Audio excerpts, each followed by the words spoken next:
Some unnamed actor, some subterranean vermin in the House of Representatives, inserted what turned out to be a remarkable provision into the so-called budget reconciliation bill.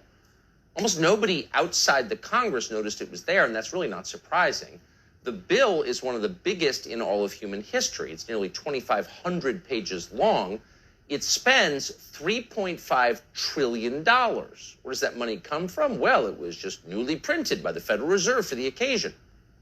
The provision in question was hidden on page 168 of that bill. And here's what it says. Going forward, the federal government will bankrupt any company that refuses to comply with Joe Biden's vaccine mandate. So do you have an unvaccinated worker in your office? The fine for that will be $700,000 payable to the U.S. Treasury for each and every one of those workers. Even by the standards of Washington, that is a lot of money. Here's a comparison. In June, the federal government penalized a chemical company in West Virginia after its plant exploded, killing an employee and sending two others to the hospital.